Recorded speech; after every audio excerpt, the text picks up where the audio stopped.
This podcast is funded by Ted Dintersmith, the executive producer of the acclaimed film Most Likely to Succeed, and the author of the best-selling book What School Could Be.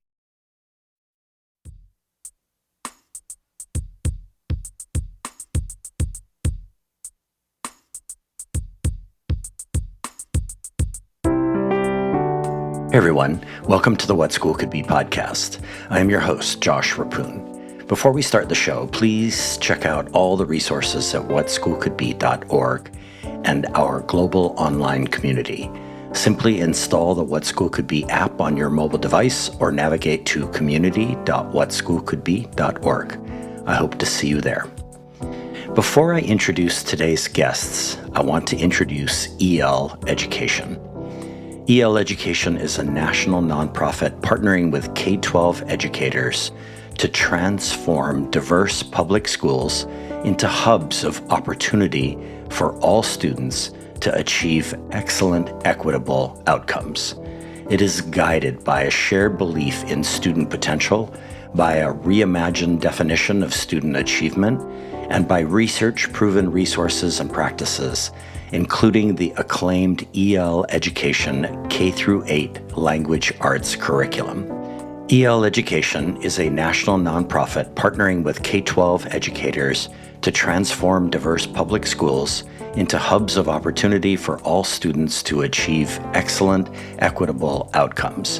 It is guided by a shared belief in student potential, by a reimagined definition of student achievement, and by research-proven resources and practices, including the acclaimed EL Education K-8 language arts curriculum, core practices, and aligned professional learning. EL Education was born out of a collaboration between the Harvard Graduate School of Education and Outward Bound USA. What started as a concept has grown into a movement. Its mission is to create classrooms where teachers can fulfill their highest aspirations and students achieve more than they think possible, becoming active contributors to building a better world. In its core DNA, EL Education is all about this one question: what if school served a higher purpose? Over the last 10 years, EL Education has received hundreds of nominations for its annual EL Education Educator Awards. Each of these nominations is a deep acknowledgement of and heartfelt appreciation for the extraordinary efforts these teachers and school leaders put forth daily, a nod to the magnificent minds striving to bring to life EL Education's shared vision for educational excellence. The 2022 pool of nominees was filled with creative and innovative educators, teachers who empower students to become creative agents of their own learning, school leaders dedicated to making data-driven decisions that propel positive cultural changes in their schools, educators actively imagining public education so that all children have the chance to develop socially, emotionally, and academically to become active contributors to a better world. My first exposure to EL Education was through the work of Ron Berger, who, for many of us, sits in the pantheon of progressive education leaders. He is definitely a superhero to me. I am thrilled to have as my guests today the two winners of the 2022 EL Education Educator Award, Annie Smith and Tom Rochowicz. Annie Smith was a kindergarten teacher at Polaris Charter School in Chicago, Illinois, and the recipient of the 2022 Klingenstein Teacher Award. She is now the primary instructional coach at Polaris. EL Education notes that, quote, Annie's kindergarten classroom is centered on rigor, joy, and the characteristics of primary learners. Her ability to meet each student where they are is her superpower, end quote. In 2022, Tom Rochowicz was the principal at Wheels, a New York City outward bound school, and the recipient of the 2022 Silverberg Leadership Award and the Teach for America National Teaching Award in 2014. In 2022, Tom Rochowicz was the principal at Wheels, a New York City Outward Bound school, and the recipient of the 2022 Silverberg Leadership Award and the Teach for America National Teaching Award in 2014. Tom is now the New York City Public Schools Consortium, Internationals, and Outward Bound District Deputy Superintendent. EL Education noted that, quote, Tom does not just talk the talk, he walks the walk. He is a constant presence in the classroom, stopping by to leave a positive note of encouragement, attend the presentations of learning, and dropping in to do read-alouds with students, end quote. And now, here's my conversation with Annie Smith and Tom Rochowicz.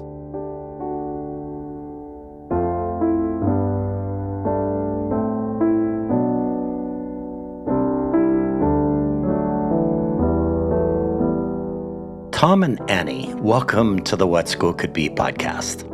It's so great to be here with you both. Good morning. Thank you so much for having me. I'm excited to be here today. I'm really excited to have the two of you on the show today. So, Annie, you shared with me some parts of your background, both inside and outside of this thing we call school. And I'm going to quote at length something you wrote, and then we can talk about it. So, quote, I remember in high school, in an AP English class, sitting in an intense discussion about world religions.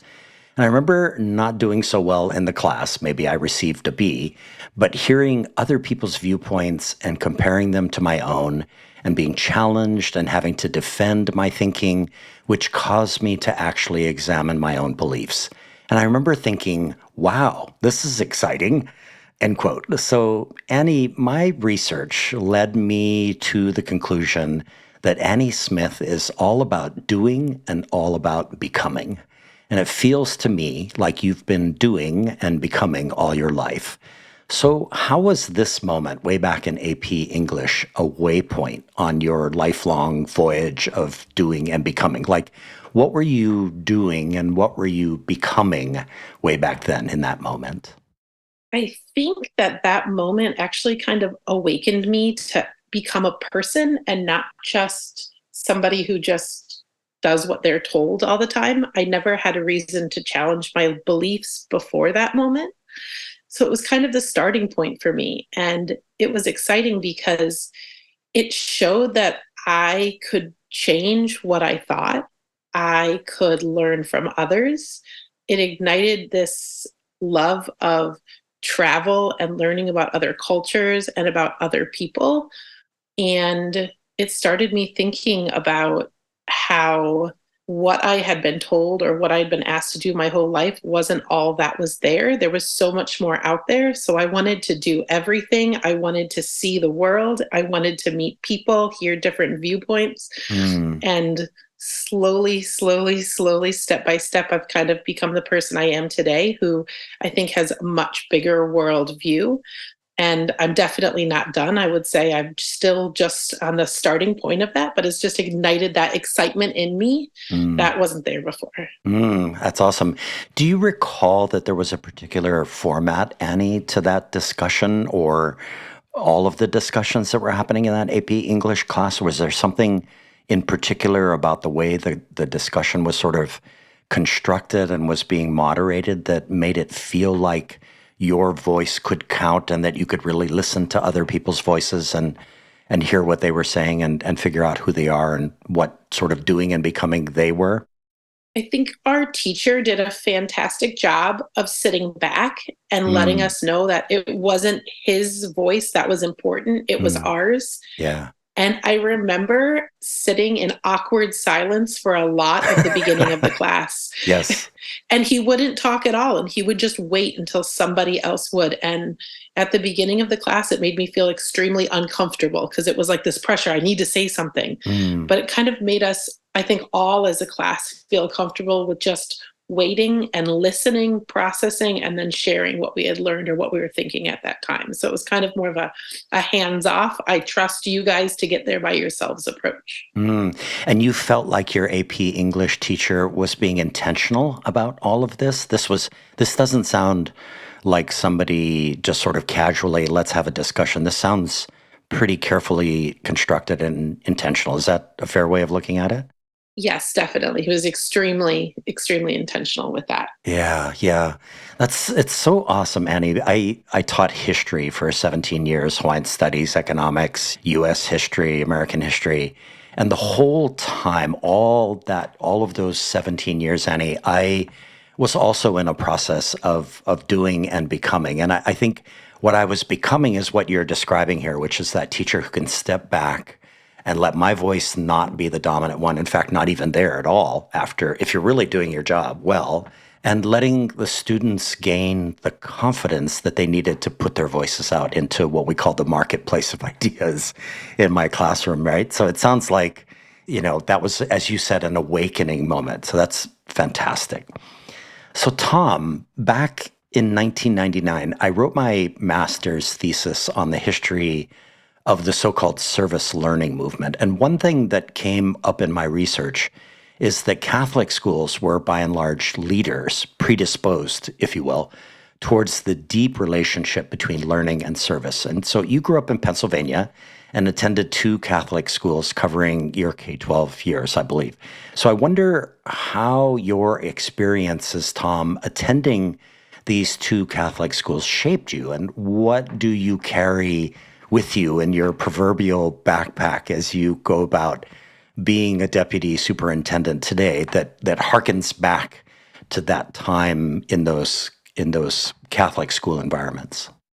Josh, that's such a great question. So I think a few things. I think one, being a product of Catholic schools from K to 12, then also in my undergrad and grad, it's been interesting to sort of compare some of those experiences over time. I think really from K to 12, I think back to a lot of the outside of the classroom experiences I had, from extracurriculars to leadership opportunities that were really about service. And that really, even beyond the graduation requirements, to actually saying like, this is part of my identity. This is part of what I believe. This idea at Boston College when I went to undergrad, we talked a lot about men and women for others. Yeah. And I think, I didn't plan to be a teacher. I didn't plan to come into education. I didn't know what I wanted to do, but it wasn't in the plans.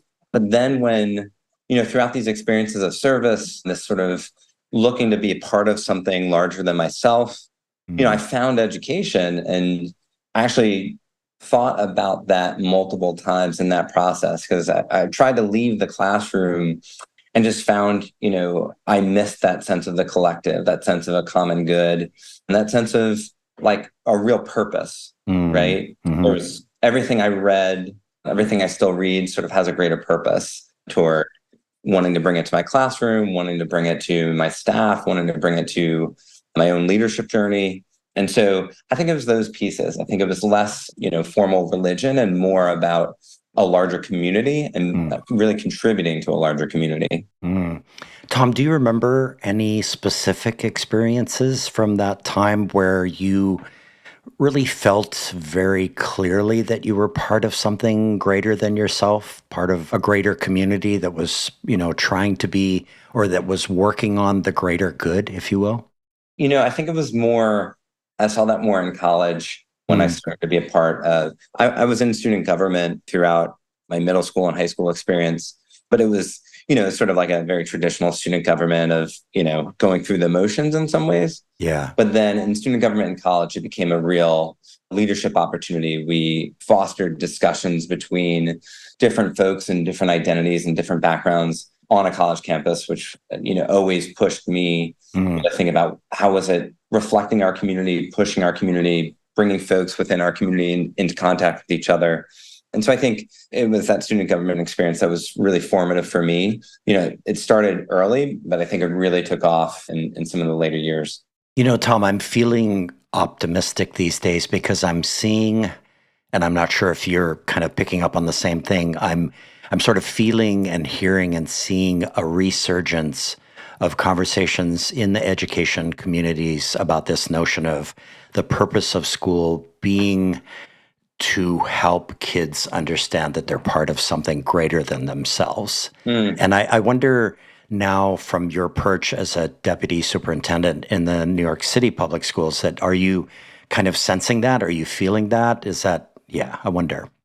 Yeah, I definitely agree. I mean, first, just to sort of acknowledge that the district I'm a part of and that I serve has schools with that as a deeply held belief, sense of relevance, a sense of purpose. Projects have value beyond the classroom. There's authenticity, not just in the format of the work, and this is all EL education, Yeah. but it's also, a key movement in New York City as well right now that we're a part of is like, it's answering the need in the community. There's an authentic audience, it's, an authentic product. It's less I'm doing work for the teacher that lives in these four walls, but really I'm, and you said this earlier, I'm entering a conversation, I'm entering a marketplace of ideas, and my work has value in that marketplace. Yeah, that's awesome. Tom, and also Annie, I actually went out when I was a teacher about halfway through my career, and I was teaching at a small all-girls school and really, really pushing the envelope in terms of Socratic discussions and open discussions. And I went to a local print shop and I had a banner printed that said the marketplace of ideas. It was huge. And I hung it up in my classroom.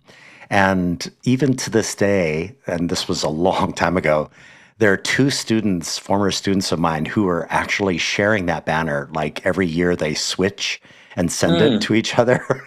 And so it became the culture of the classroom, right? Everybody sort of just bought into the idea that all ideas mattered. And so anyway, Tom, I love what you said about that. So Annie, this is a perfect segue back to you. And just thinking again back to that awakening that you were talking about. I love the stories you shared with me about not getting a teaching job after you graduated from Butler University, which led you to search for and find an international school teaching job in Doha and Qatar in the Middle East. And there, something marvelous happened, which is that you found yourself free of micromanagement, if you will, and able to write the first chapter in the Book of Annie, which is titled Chapter 1, Annie Goes to Qatar and Starts to Figure Out the Perfect Learning Environment. So, in effect, you were being an educational science researcher running experiments focused on student engagement in your classroom. And I wonder, is this a fair way of looking at it, Annie? And what were some of the highlights of that experiment, if you will? And how did the trust of your students' parents figure into this story?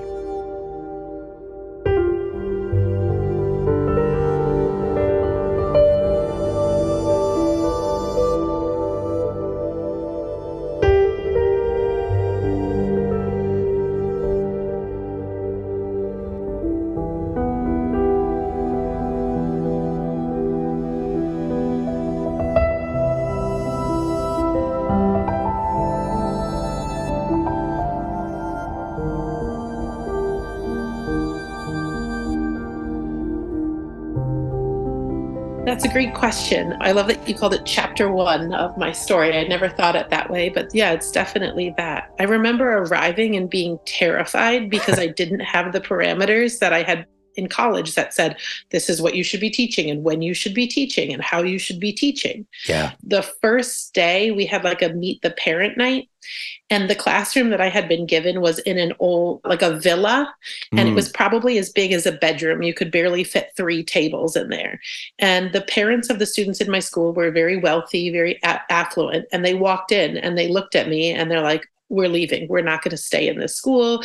This classroom is terrible. And I just remember being brought almost to tears because the year hadn't even started yet, and they were already so critical of me and of the environment. Luckily, there were no other schools available, and most of those parents had to stay.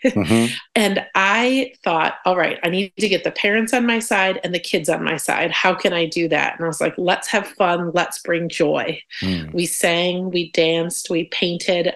I gave the kids some freedom that they hadn't been given before. They were used to being told exactly what to do when, and I offered a lot of choice in my classroom. For example, if we were going to paint, instead of giving them orange and black, if we were going to make pumpkins, I would give them the primary colors and they would have to mix colors themselves. And of course, it was a huge mess all the time, but the kids learned so much and they loved it.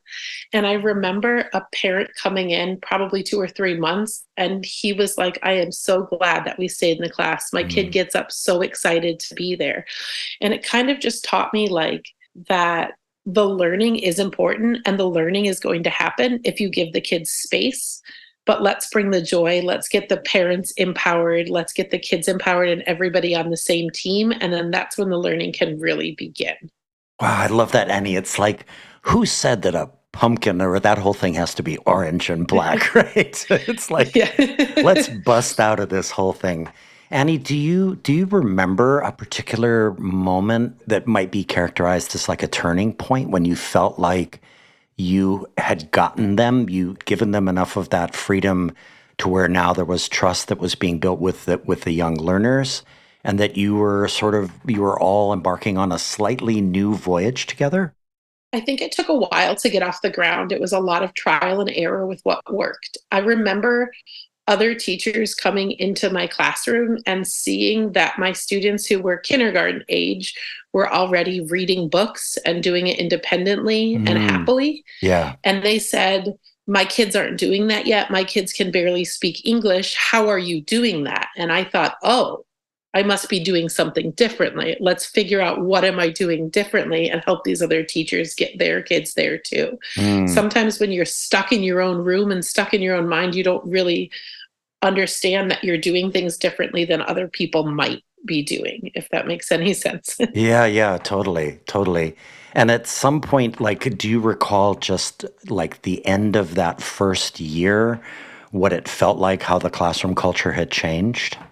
I remember crying my eyes out on the last day of school Oh, I can because I was imagine. so attached to those kids. We built Mm, such a community in that classroom. And it actually wasn't just the kids, it was the families as well. yeah. They had learned so much. They stayed at the school to continue on, which was a huge thing because a lot of kids would transfer, if they didn't like what they were seeing.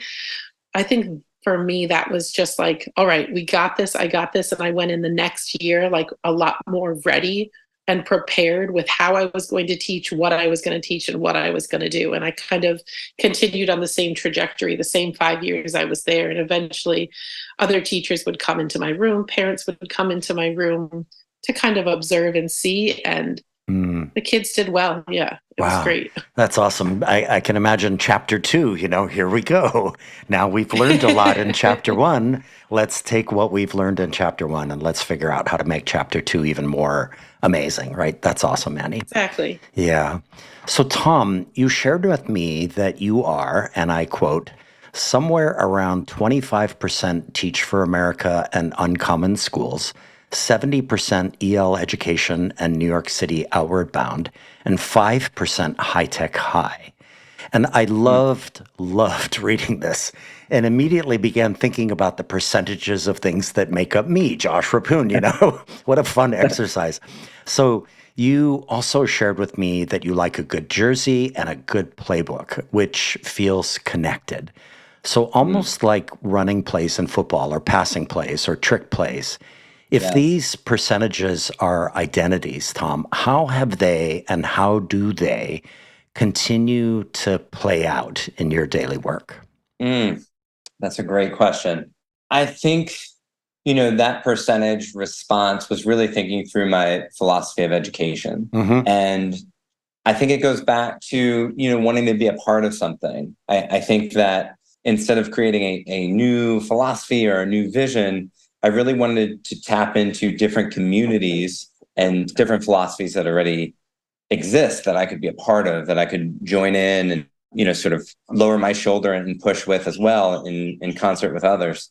And so, I think it plays out probably, I feel it most daily when I think about the balance of, some call it the balance of support and challenge. Some Mm. call it the balance of relevance and high expectations. I think we get caught up in philosophies. There's the student-centered movement, which is, really trying to engage students and make things relevant.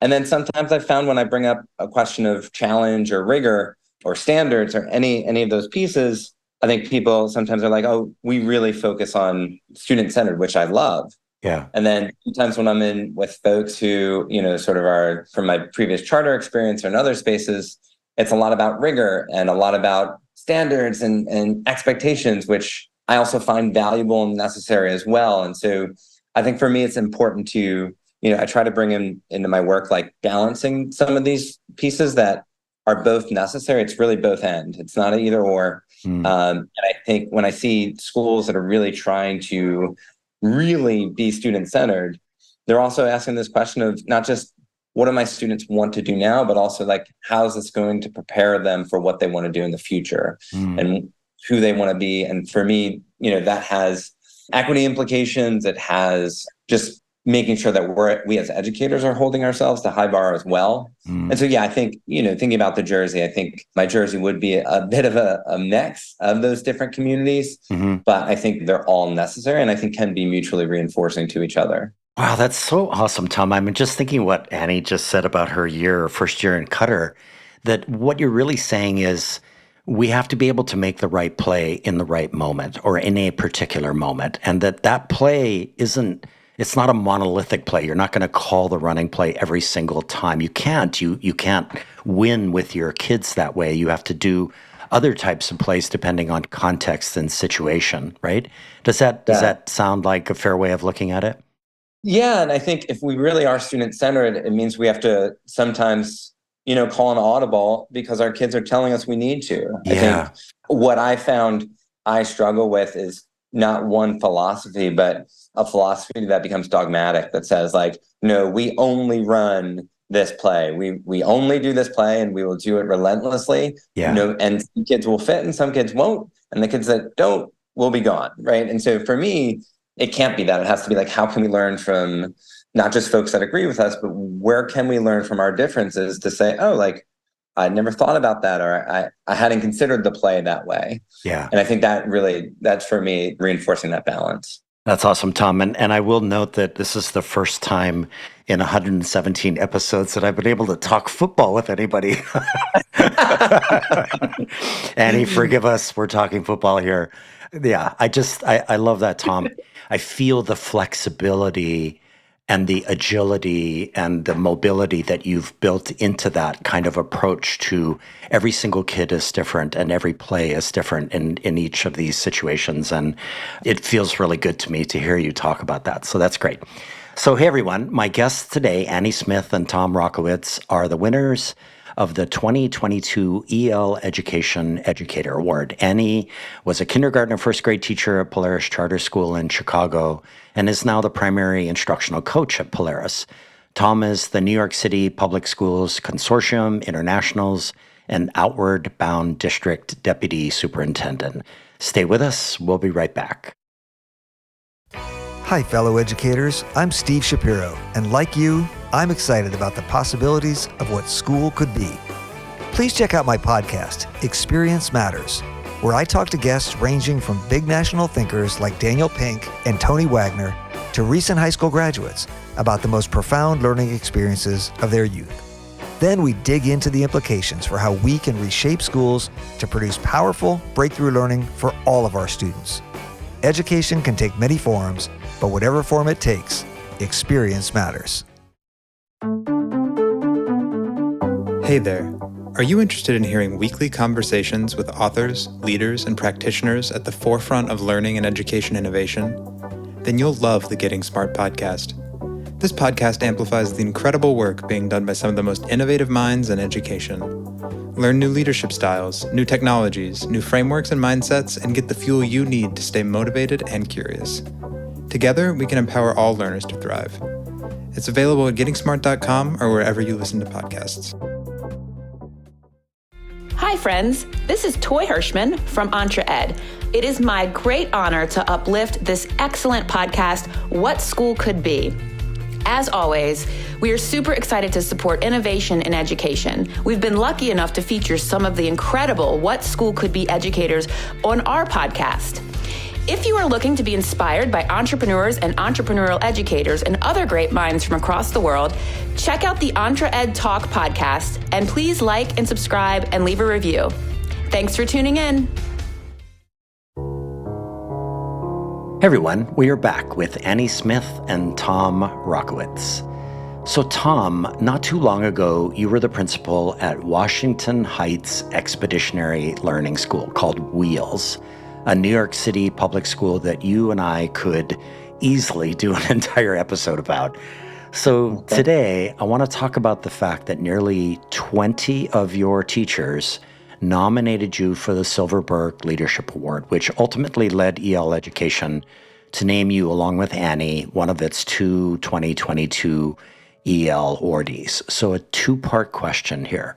First, your faculty said at the time that you, quote, see a leader in every teacher, and that, quote, teacher-student collaboration is hugely important. And our listeners want to know how you went about discovering the leader in every teacher. And then the second part of the question is, though I imagine you walk on the humble side of the street, Tom, I wonder how it feels to carry the fact that nearly 20 of your faculty saw you as worthy of a major leadership award. So just the briefest of context. So I was a teacher at Wheels, benefited, gained so much insight about my classroom practice, but also who I was as a human through some of the teacher leadership structures that existed there. And then when I became principal, I felt so completely inadequate to lead a school that was, we were growing our elementary grades, which the youngest I'd ever taught was 5th grade. And we had, 6 through 12 already present. So we were about to have 14 grade levels. And I said, well, wait, I need to question a lot of what I've been reading about leadership. And so I really dove into it. Sounds like when you hear that, it sounds like it was a lot of relationships, which it was. Yeah. I thought about systems and structures and how do we build systems and structures where teams of teachers, being a part of something larger than yourself, are working together, sharing practice, and then looking at their impact and saying, is this what we expect of ourselves? And is this what we expect of our kids? And so really, in order to do that well, we constantly had to build the capacity of our folks. And so our instructional leadership team was constantly thinking about how are we building our own capacity and that of our teachers. We were always looking for folks that wanted to step up to be grade level team leaders, coaches, mentors. And then I'd say the other piece that I think really pushed me in my own practice was thinking about this idea of collective efficacy. This idea that, when teams of teachers believe that they can move the needle for kids, and I love research. It's the number one factor, according to John Hattie. Yeah. It's the number one factor that moves kids. It has the greatest impact, more than all these other things that I think in education we sometimes talk about as why we can or cannot, or why kids can or cannot. And so when I saw that research and when I dug into that a little bit further, that became sort of like, I guess, what was on, what was always written on what I was trying to do, written on my heart maybe, was trying to figure out how we can get folks to work together and believe in each other's collaboration as the key mover for our kids. And so, Tom, how does it feel to carry that fact that your faculty saw you as worthy of a major leadership award? I don't know if you caught, Josh, I was trying to dodge that one. I know you were. Yes. I think I was so overwhelmed at the time. We just had the EL National Conference this past weekend. I got to introduce this year's winner and it brought all of those feelings back of just how lucky I was, how humbled I was to be a part of something that the recognition it should have been all my APs up there. It should have been the ILT. Yeah. It should have been so many folks up there. And so really, that's how I wrapped my head around it, I guess. Like, I couldn't accept it until I said, like, I'm accepting this on behalf of Wheels. Yeah. And all the mentors that kind of got me through years 1, 2, 3, all the way up, like all the folks were on stage with me as well, accepting the award. So that's kind of how I got through it, but I'm still overwhelmed by it. Yeah, that's awesome, Tom. I love the idea that what EL does is, they have the previous year's awardees introduce the current year. And that's just a really nice thing that kind of centers you in that moment. That happened to me one time, and I remember how it felt to introduce the next winner, right? And you're like, oh, I'm passing a baton on to somebody else, yes, and that's a nice feeling. Yeah, that's great.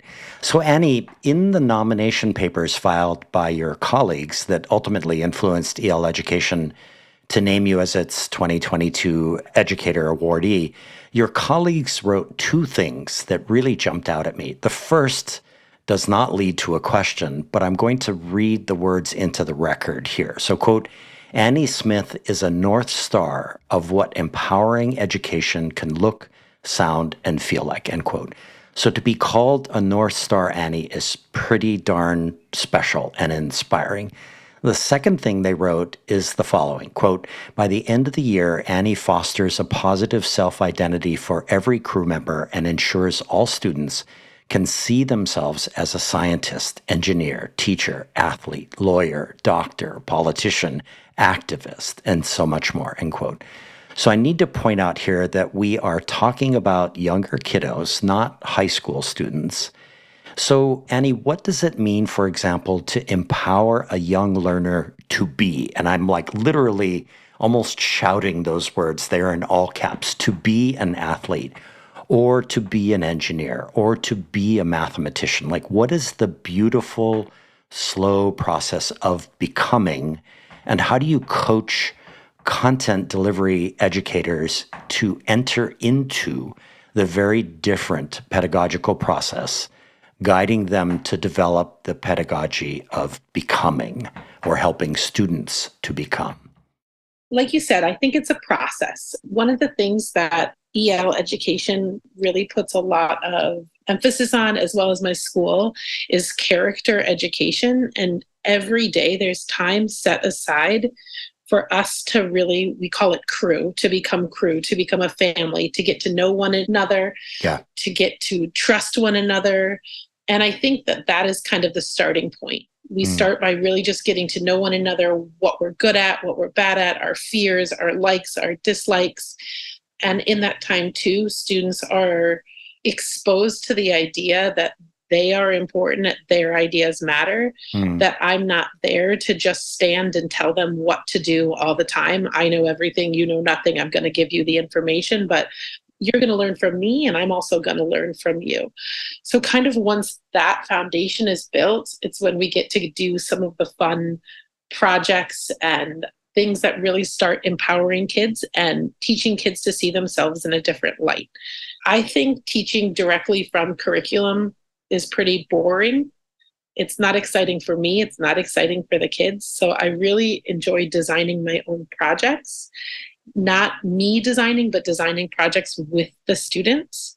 And when they feel like their voice is heard and their voice is important, I think that's when the idea of becoming something more kind of starts, like that seed is planted in them. Ooh, I could be an architect if I'm designing this building in the Block Center. Oh, I could be a painter. Wow, I worked really hard. Look at this beautiful piece I'm producing. I feel like our job, especially as primary educators, is to plant that seed, to let them start seeing themselves in a way they haven't. Because when you're only at home with your family all the time, you see yourself at home as the youngest kid, the oldest kid, that sort of thing. But at school, you get to become who, or start to become who you will be as you get older. So Annie, this is the perfect moment to talk about a project that you shared with me called the Vero Beach Project. Well, actually, that wasn't its name. Let's call it the Vacant Room Design Project. This one was a knockout, Annie. I literally almost fell out of my chair when I was reading this. It's like so brilliant. So briefly, Annie, what was the Vacant Room Design Project at Vero Beach? And in what ways is it connected to this idea of opening or exposing the kids to the concept that you could be almost anything? So the project started because there was this strange empty room connected to our library at Vero Beach Elementary School. At this time, I was a second grade teacher and I was actually co-teaching with another teacher. So we had about 40, 45 students, second grade students in our class. And we decided, let's come up with this question, what can we do with this space? We had some parameters. We wanted them to use data, school data from the standardized tests from the year before. So something that would actually help our environment. So the students looked at the school data and they're like, oh, wow, our reading scores are really bad. Maybe if we create a space where kids can read and enjoy reading, it might help our school data. So they came up with that on their own. Of course, that's what we wanted them to come up with, but they came up with that on their own. There was no coercing on our point. Yeah, it always happens that way. Yeah. So then from that, we gave the students articles on color and how color can influence student behavior. We gave them articles on scents and smells and how those can influence student behavior. And they got to design their own rooms. They chose the color and they had to have evidence. They chose any scents or smells they wanted in there. They chose the furniture. They had a budget. They had to use a spreadsheet and stay within their budget to buy the furniture that was needed for the room. And then they had to come up with a presentation, a group presentation, to present their ideas to an actual audience. We worked with interior designers to help the kids. We were able to teach so much through that. The reading skills, the math skills, adding and subtracting, staying within a budget, and then presentation skills. These second graders came to school dressed in their best dresses, suits, and presented. You would have thought that they were high schoolers with how well they presented. And this project, man, it probably lasted 4 or 5 months long. Yeah. But the students were so incredibly engaged the whole time, and they learned so much. Wow. Wow, Annie, that's just a flat out wow story. That's just amazing. I had a very brief experience with a principal of a very large middle school here in Honolulu, where I'm based. She had a vacant room as well, but it was her whole library and nobody was going to it. And so working together, we came up with the idea that she would develop a design team of middle school students that would help her redesign what the library was going to be used for. And it was a very similar thing. The kids just went to town with ideas. And in the end, they created maybe what I would see as a 21st century library space, which is just like a magnet to the rest of the school, Annie. It was like amazing. All of a sudden, the kids are pouring into the quote unquote library, you know? So that's just an awesome story. So perfect, again, segue. Tom, you have several big meta 30,000 foot questions on your mind these days. And one of them has to do with explicit or direct instruction, which has earned a bit of a bad reputation amongst deeper learning communities. And so when, Tom, is the right time for direct instruction? When is it the right tool to use on the way to deeper learning and skill building and human development? What are you thinking about in terms of direct instruction these days?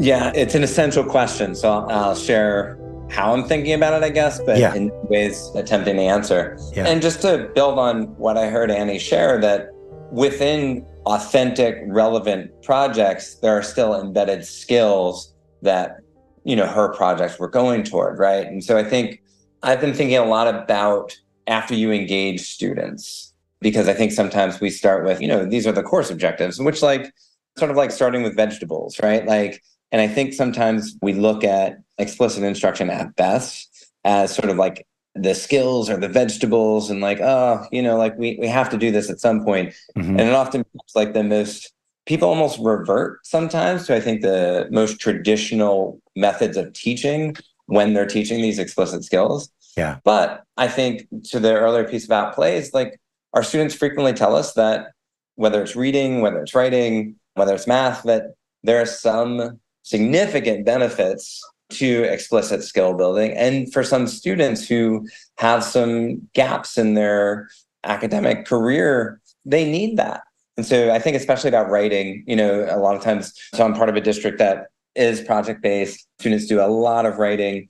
And I sometimes think about how important it is for teachers to share a model and really look at a model first before expecting students to go, to explicitly do a think aloud, right? And it doesn't have to be all vegetables. It doesn't have to be like, okay, let's, you know, it's almost like folks almost move their kids back into rows for these components. And it's like, no, like, please don't do that. Like, you did all this great work to build a community of learners. And this is now a very targeted piece addressing a need that you're seeing based on the student work. And so it doesn't have to be some external piece.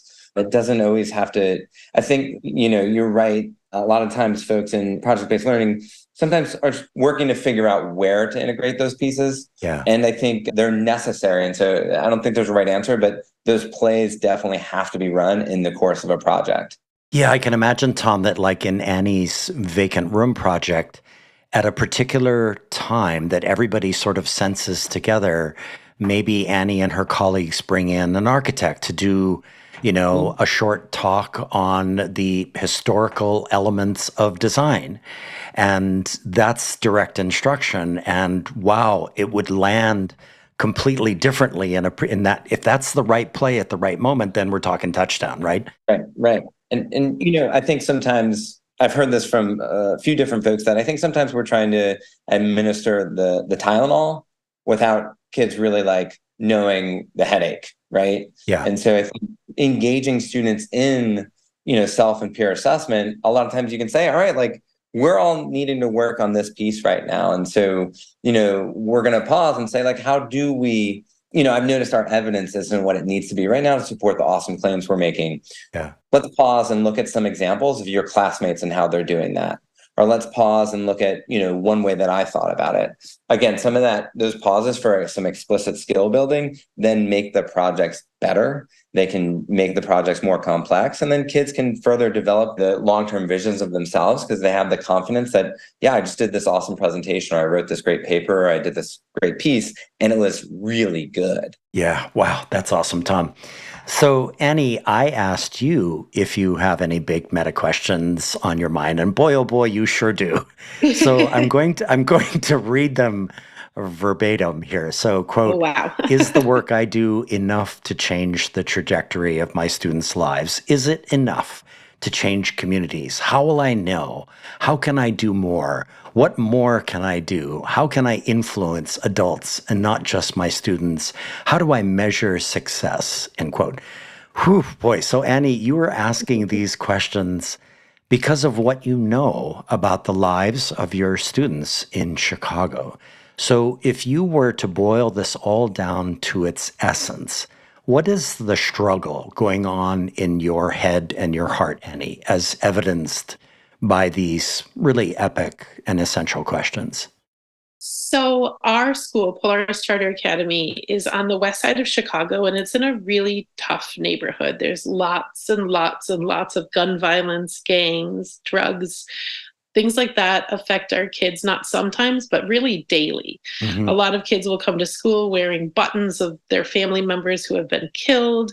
I've been invited to many funerals. And then even sadly, at our school, emails will come through of former students that attended our school that have been affected or killed by gun violence. Mm. And that's not okay. It's not okay.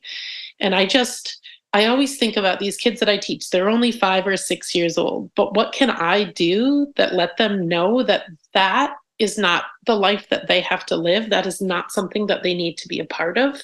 That's not normal. It's not okay, but without being, I know better than you. You know what I mean? I don't want to come across as I'm better than you or I know a better life, but I don't want that for them. So I spend so much of my time giving students the opportunity to think for themselves, to challenge things that I say that other people say, hoping that I give them this like power, this innate ability to say, no, that's not what I want for myself. I'm not going to take a part of that. Mm. But the kids are 5 and 6. So there's many, many years after. So I just struggle with like, who are they going to be when they're 18, when they're 20, when they're 25? Are they going to be okay? Mm. Annie, I have a colleague and a friend, a professor at Drexel University in Philly, John Gould, love the guy. He introduced me to a book by Carol Sanford called No More Gold Stars. And the central tenet of the book, which is really kind of turning my life upside down right now, is that what we need to do as educators is really focus on helping kids to think for themselves. And that is not a light thing at all. And what you're talking about there is that when you truly have the ability to think for yourself, you can make choices for yourself so that you don't have to follow particular pathways, right? Is that kind of a fair way of how you're thinking about it? Yes, that's exactly it. I want kids to challenge literally everything that is said to them. I want them to argue with me. I want them to, have that ability to to analyze the situation and decide if that's something they want to take part in or no, and not give into the peer pressure and things like that around them. So, Tom, I'm actually gonna, before we go to break, I'm gonna come back with a follow-up question for you based on what Annie was just talking about. So, Annie's, at the elementary school level, how do we keep that process that Annie is building at her level going through middle and into high school and beyond? And boy, I know that's a hard one. It's a big question. That's what we're all talking about, right? What do you think? Yeah, I did see this, as students get older, we had a pre-K through 12, and as students got older, somehow school became different and often assumed they didn't have things to share and needed to be taught things first in order to then be able to share or then be able to do. And I think it's really flipping that. I think, we expect kindergartners to engage with the world and to share their perspectives and bring their full selves. And it should be no different in 6th or 9th or 12th grade, right? I think we can locate a lot of the necessary skills, a lot of the necessary projects, and really just think about preparing our students for the future in things that they're interested in, right? And so I think sometimes we almost manufacture perseverance. We almost say like, oh, we have to give the students really boring work because they're going to have boring work one day, or they're going to have boring work in college. And so we got to get them used to doing boring work now. And, it's always funny to me because there are so many things in the world to persevere through that our students are already persevering in order to get in the door every day. Yeah. That this idea that we need to manufacture things so that they can then see, it's just, I think there's so much more value in finding projects that engage them, that assume they know something and want to know more, and then push them to learn a whole lot more, and then reflect on all the perseverance they had along the way. Yeah. That's a great point to go into our second break, Tom. Thank you.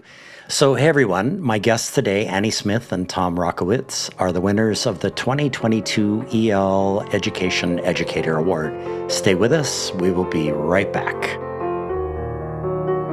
This is Guy Kawasaki. If you want to learn how to be a remarkable person, please check out my podcast, Remarkable People. I interview people like Roy Yamaguchi, Margaret Atwood, Jane Goodall, Stephen Wolfram, Steven Pinker, Ariana Huffington, and Steve Wozniak. The point of the podcast is to help you become a little bit more remarkable. To learn more, go to remarkablepeople.com. Thank you.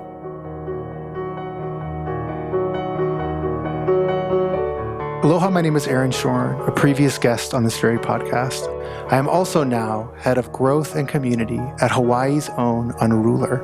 Unruler is a collaborative mobile and web platform that accelerates innovation, grows culture and community, and celebrates learning. Learners post multimedia, tag their learning, and through comments are able to work together asynchronously. Each post is a moment of learning that forms the foundation of a joyous learning journey. We can be found at unrulr.com. Mahalo.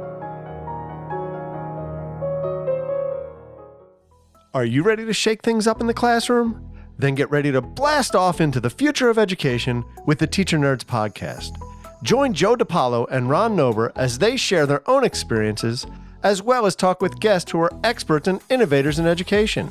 From engaging teaching techniques to the latest educational technology, this podcast is a must-listen for anyone passionate about the future of learning. Subscribe and get ready to learn with the Teacher Nerds podcast. Hey everyone, we are back with Annie Smith, a North Star of what empowering education can look and sound and feel like, and Tom Rochowicz, who, according to his colleagues, does not just talk the talk, he walks the walk. So Tom, there is a wonderful 4-minute video at EL Education's website that features one of my superheroes, Ron Berger, and he's talking about an educational concept he calls, and EL Education calls, quote, learning that lasts. So I suppose this can also be called deeper learning. And in your current position as a deputy superintendent in the New York City Public Schools, what is your role and your process for moving this idea of learning that lasts forward? Like, what tools are required in an educator's toolbox if they are going to be a deeper learning that lasts teacher leader?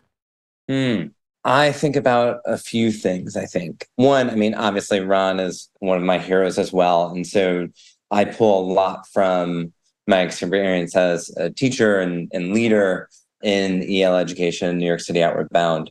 And so I think, it's setting these exemplars almost of not just aspirations, but then also seeing some of the high quality work and then using that to say, okay, like, which of these parts resonate and how are you working towards this in your school? I think, a lot of times, as much as we try, education also often has silos, right? Classrooms, often a teacher can go in and still close the door. And I think sometimes school buildings are the same way. Yeah. And so what we've been trying to do a lot of, our district has always prioritized principals learning from other principals, APs learning from other APs. And so thinking through how do we do that enough of a structured way so that folks are wrestling with the same problems of practice so that when you're trying different things, you can compare notes and say, okay, we're both looking at tier 1 reading instruction in our core classrooms, and so how do we build shared practice? How are you trying that? How am I trying that? When folks are wrestling together with a problem of practice, we found that, those conversations are a lot more fruitful. They push each other a lot more. There are a lot more takeaways and folks can challenge each other a little bit more than sometimes if everyone's sort of gathering together and sharing what they're trying. Folks are often very nice to each other. We're very respectful and we know everyone's working really hard. And so again, thinking about the structures and systems we put into place so that folks are having really meaningful conversations, looking at examples and really reflecting on here's what we aspire to, where are we seeing that and how can we push where we're not? Tom, that's just so interesting. And I'm thinking, let's say we fast forward another year and you're having a hypothetical 2-year evaluation of your work. And the evaluator, me, says, Tom, what I'm seeing in your district is that superintendents are learning from superintendents. Educators are learning from educators, students are learning from students, and it really appears that all of that learning that's happening amongst those communities is really lasting in a way. What a marvelous thing that would be, right? Absolutely. And it really reflects a sort of respect for the level that you reach. Like, okay, now I'm at the superintendent level. Obviously, I want to stay connected with everybody up and down. Don't even want to use the words up and down because that suggests something that, isn't really true. But in whatever sector of the education community you're in, I'm staying connected. But at the same time, I'm also learning a lot now from my fellow superintendents, right? I mean, isn't that something that you're thinking a lot about right now? Yeah. And I think the additional piece is how do we know? Yeah. Right. And I think I very much value feedback and very much value surveys and know that they're one part of knowing how we're doing. Right. And so if we're only asking our learners, hey, how was this project you just did? How'd it go? Did you learn a lot? That's super valuable and necessary. And most folks wouldn't stop there. You'd also still want to see the presentation, right? Yeah. You still want to see the exhibition of the student work. To Annie's point, like you'd want to see the project. What does the room design look like, right? And how do we assess that on a rubric? And are the scores on the rubric better today than they were 2 years ago? Yeah. Are there growing and how do we know? Are our principals growing and how do we know? And so I think sometimes this balance, you can definitely take data too far. There are limits. And I think that's why really being thoughtful about multiple ways of knowing. Yeah. And then it's a rich conversation. Yeah, absolutely. Wow, Tom. So that's like literally the perfect segue to my next question for Annie.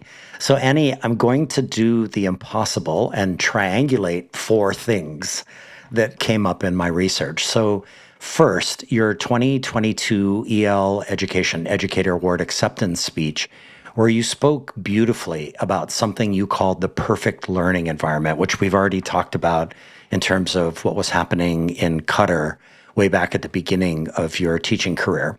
Second, the David Grant shot, edited, and extremely famous film, Austin's Butterfly, which is one of your favorites and certainly mine. And third, David Grant's short and wonderful EL education films that capture your pedagogical approach to teaching math. And finally, fourth, your professional learning style, which is to learn by reading and watching, to use your words, in small bites and bits.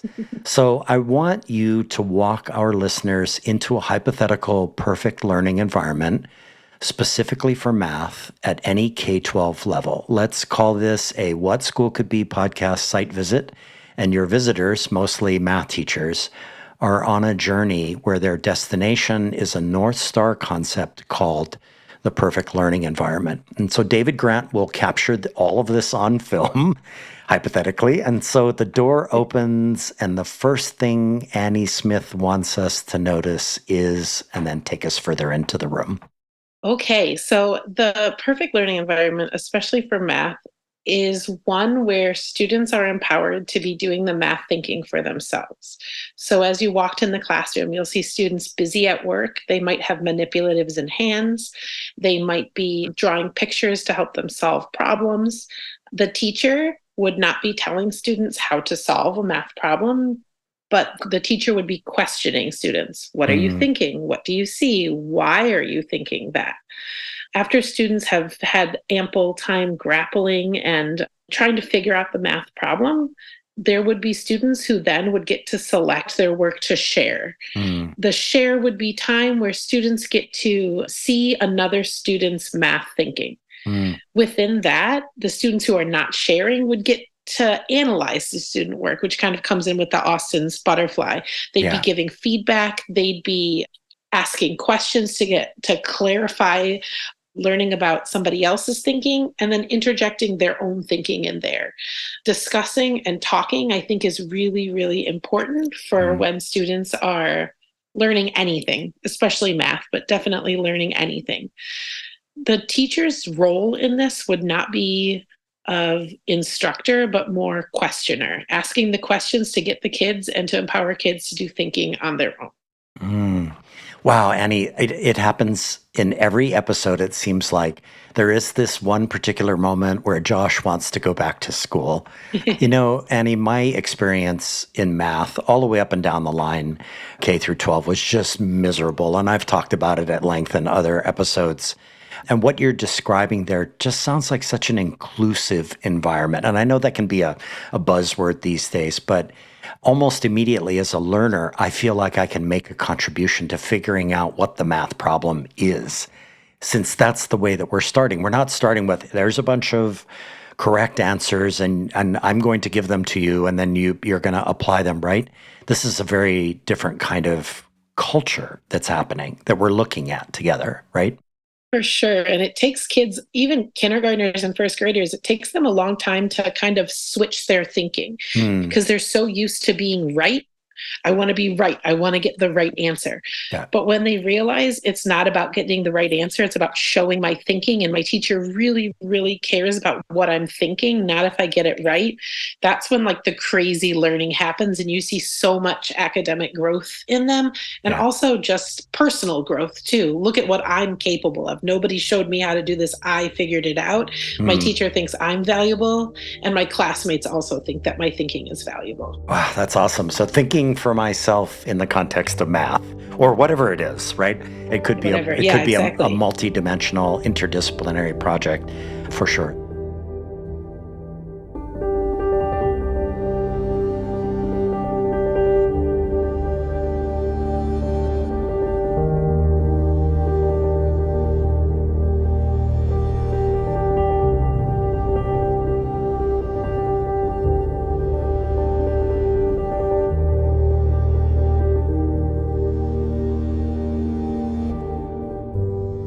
So, Tom, that's a perfect segue then to my question to you, which is in advance of today. I asked you about any crazy, awesome moments you might want to share in your teaching practice. And what you told me really moved me, Tom, in part because you are now out of the classroom, out of your principal role, and now working as a deputy superintendent. So what are the crazy, awesome things you miss about being in the thick of it on a school's campus, either as a teacher or a principal? Like, you know, and this would be a good moment to talk about some of your former students and a Shark Tank, I think. Yeah, so I think that's the first and foremost piece, is that I miss the relationships with kids. I still get to be in schools and see a lot of kids, but knowing kids deeply, being able to sort of hold up a mirror and say, like, where are you proud right now? And where do you want to push? Yeah. I miss those daily interactions, especially when I was a teacher and knowing students at that level. And then I miss the piece that, hearing you and Annie talk about some of the projects she's done, I miss being in the classroom. I still miss it, years later, and I think that Shark Tank and Business Plan project was sort of the, I don't know, epitome of my practice, maybe, mostly because, and I think this played a large role, know a lot of economics, right? Yes. We would hit a point very early on in the semester where I'd say, okay, because the entire semester was, I'd sprinkle in some micro and macroeconomics, but students were mostly, researching markets and figuring out where they wanted to open, anything from a sandwich shop to, wireless chargers and everything else in between. And then they would work with experts throughout, and then they'd present to a Shark Tank. We'd have connections with entrepreneurs that would come in and be judges. Yeah. But very early on in the semester, I'd say, well, we've now hit the point where you're going to know more about your work than I do. Yeah. And so to Annie's previous point, now I just ask questions, right? And now I'm relying on some microeconomic and macroeconomic principles, but really I'm just trying to ask you the best questions I can, because that's what I'm contributing at this point. And I might support some reading skills or writing skills, but ultimately you now know your business way better than I do. And I'm learning alongside you how to make your business and your pitch the best it can be. And so that piece of exploring with kids together, how to pursue high quality work and push each other along the way. Yeah, I miss it all the time. Tom, way back when I was, again, teaching at this small all-girls school, they told me to teach economics one year. And I was like, it's the dismal science. It's called the dismal science for a reason. And I didn't really want to teach it. So I threw out the curriculum completely, just chucked it, and went with a series of really kind of wicked hypotheticals that simulations the kids had to go through that just involved a boatload of money, every one of them. And they just had to make decisions. So they had to make these economic decisions, these financial decisions. And that's the part that I really miss now, because I'm not in the classroom anymore and, doing this work for What School Could Be in the podcast. I miss those opportunities to collaborate with kids on what it means to actually live in the real world, even if you're doing it in school, in a simulation. It feels real. And so, yeah, that's great, Tom. I can definitely feel what you're feeling right now in terms of wanting. And I know that what you're going to do is, as much as possible, as you walk the walk, you're going to stay connected with those individuals, the educators up and down the line, as much as possible, right? So that's great. So Annie, last formal question before we bring this awesome conversation to a close. So at Polaris Charter Academy, you were a kindergarten and first grade teacher, and now you are something called a primary instructional coach, specifically meaning you coach 5, I think, primary teachers in standards-based instruction in mathematics and literacy. So just a quick 2-part question here, and I apologize because the second one is one of those kind of ginormous questions. So first, what does it mean to be a primary instructional coach? And second, in what ways are you already, with each passing day, kind of gaining a greater understanding of what good coaching looks and sounds and feels like? So a primary instructional coach, obviously this position is new to me, but I'm excited for it. I'm actually only in the school 2 days a week. So one day I try to spend math coaching and one day I try to spend with the literacy coaching. And the view I have is teaching is a really, really, really hard job. There are so many balls that you are constantly juggling. So as a coach, my job is to help make teachers more effective, but also help make their jobs easier.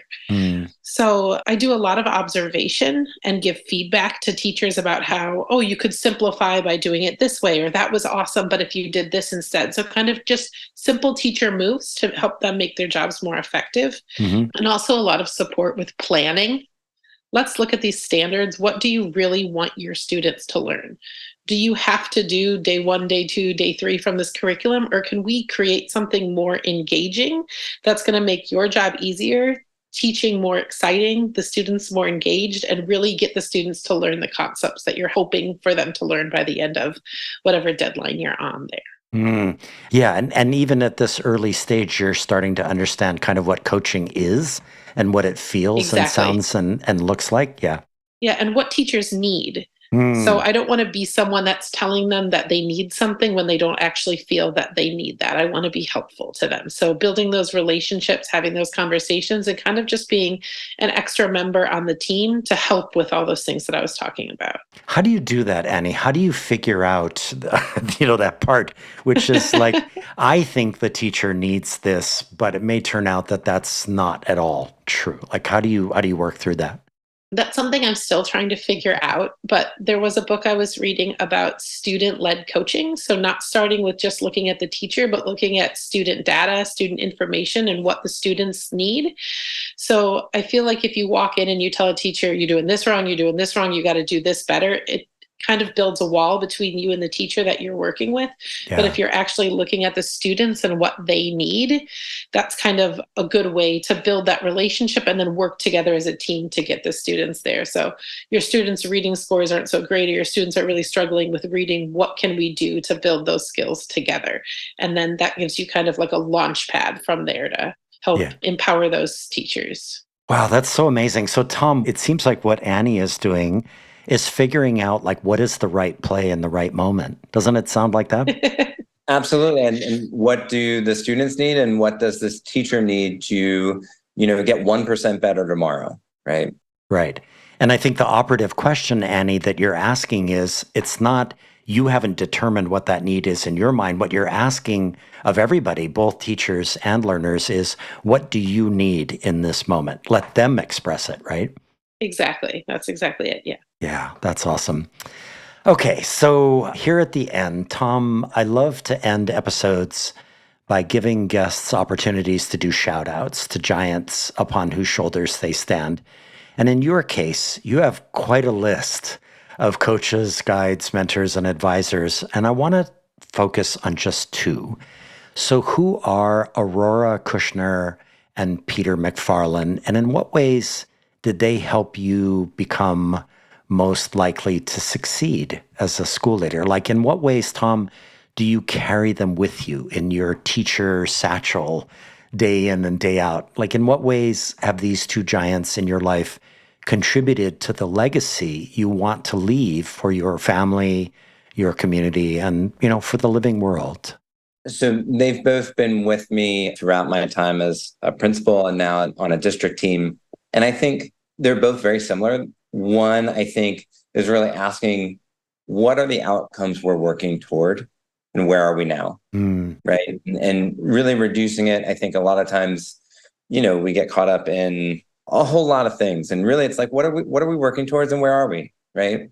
And then how do we get better? Right. And I think both of them were gentle but firm with me as a school leader, working my own practice, and were always asset based, but clear, with me and with my school, and saying like, okay, like, we know you've done a lot to put these pieces in place, and it either is or is not where you want it to be right now. And so what's next? And so really working side by side, Aurora was our school coach and Dr. McFarlane was a mentor, and, both just, again, the asset-based approach, but the relentless questioning of, are you where you want to be yet? And if not, what's next? Really keeping me focused, keeping me disciplined. I have a habit of sometimes finding like shiny new things, and really wanting to, I saw this at this great school I went to visit. Let's do that. And, they also supported me with a lot of discipline to say, here's what your school community has said. Here's what you said. Let's do that first. And let's do that really well before we add on the shiny new thing. Yeah, love that, Tom. And it feels like as you're embarking on this epic, almost Homeric odyssey of becoming a deputy superintendent, that you carry that with you, that idea of just asking people, what is our shared North Star and where are we now? Exactly. Yeah, just opens up the conversation and allows you to build relationship and to move forward together. So that's fantastic. So Annie, same question to you. Who is Cindy Emerson down in Vero Beach, Florida? And in what ways did she contribute to your journey as a developing educator? Like, what elements of her leadership do you carry with you today in your proverbial backpack? Cindy Emerson was a principal who actually came into the elementary school once I was already working there. And she completely changed the working environment for me. The principals that were there before were extremely critical. They would come in, sit in the back of the room with the computer and type and then tell you you're doing everything all wrong. Where she would come in and she would read books with my kids while also doing a little observation of me. She would dress up as different characters and do a read aloud or do a fun parade or just bring the joy to the classroom. She also saw things in me that I hadn't seen in myself and allowed me the freedom to be the teacher that I am today. She saw that I didn't know what project-based learning really was. She saw that that was something I might be good at and sent me to the Buck Institute in California to learn more about that. I think that I carry with me, like, it's not about what I think is best, but to give people the space to become who they need to be, to give people confidence in who they are. And that's when people really grow. Being super critical, that doesn't work. So kind of learning about people, building relationships, bringing that joy, that's when you give your students as well as other teachers the space to like be their best selves. So I try to always carry that with me. Wow, that's awesome. And so let's dedicate this episode to Aurora and Peter and Cindy and thank them for being giants in your lives, right? That's just great. You know, on the mainland, as we say here in Hawaii, they call it goosebumps. Here in Hawaii, we call it chicken skin. And Annie and Tom, as you were describing, you know, the influences of these folks, it gave me chicken skin. And just what's been happening here is that we've given our listeners an opportunity, a window, if you will, into what leadership looks and sounds and feels like. So that's great. So Tom and Annie, I appreciate the both of you. Congratulations on your awards. And thank you for all you are doing to figure out what school could be. I hope you both have a wonderful holiday season, and I really look forward to getting this episode out to our listeners. Thank you so much, Josh. Thank you so much. Thank you, Josh.